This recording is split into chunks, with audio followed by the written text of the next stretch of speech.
Shalom, hello, and welcome to Genesis of Relationships, where we help you bring peace and passion into your relationship.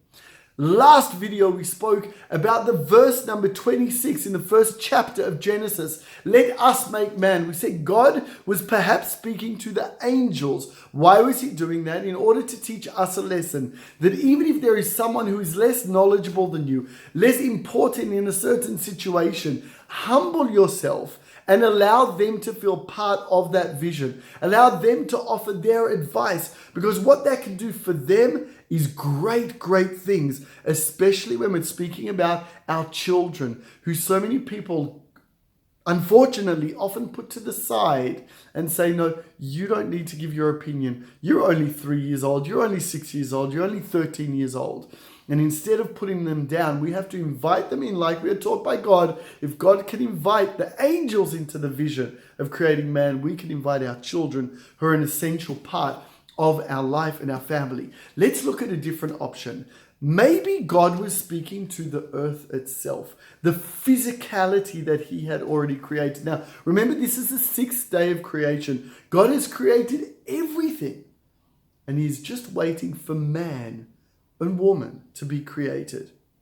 So let's take a look at if God is talking to the physical beings, the earth. Na'aseh Adam, let us make man. Why would this make sense? Because God is made from the dust of the earth. We know that. And later, after God has created man, Adam, from the dust of the earth. By the way, the Hebrew word for man is Adam, which comes from the Hebrew word Adamah, which means ground or earth. God creates the physical man from the earth. Then God comes along and says, and we're going to learn this in later videos, God comes along and breathes into the nostrils of man the spiritual life. He then comes alive.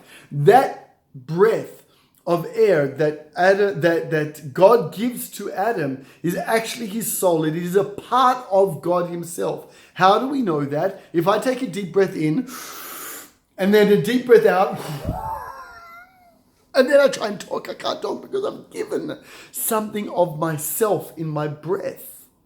When I breathe out like God did into Adam's nostrils, I am giving something of myself. The difference between me or you and God is that when I do something like that, when I breathe out, that breath then disconnects from me. When I speak a word, that word, once it comes out of my brain, my soul, my heart, my mouth, it is then disconnected from me. But when God breathes or when God speaks, it stays connected to him, as God is eternal. Therefore, everything he does is eternal. So when God takes Adam, creates him from the earth is a part of this picture. We will make man. Let us make man. You earth, from you I will form the physical being of Adam. Then I will breathe into his nostrils a soul. This is a partnership. Once God breathes into the nostrils, then the soul is imbued in the body, and man can live. Man is alive. Man has purpose.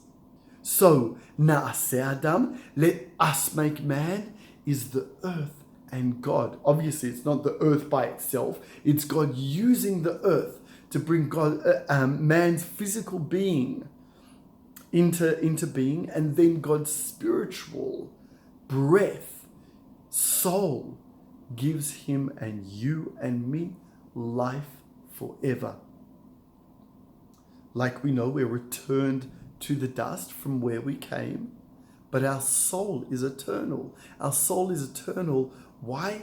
Because it's God's breath, and anything that comes from God is eternal.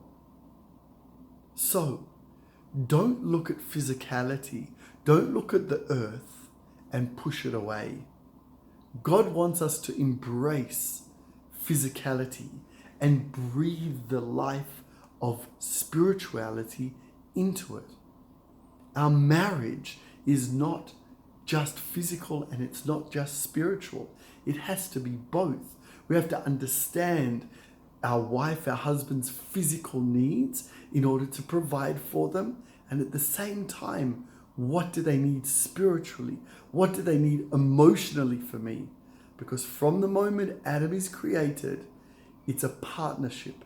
It's a tango. It's a dance between physical and spiritual to be the greatest we can be.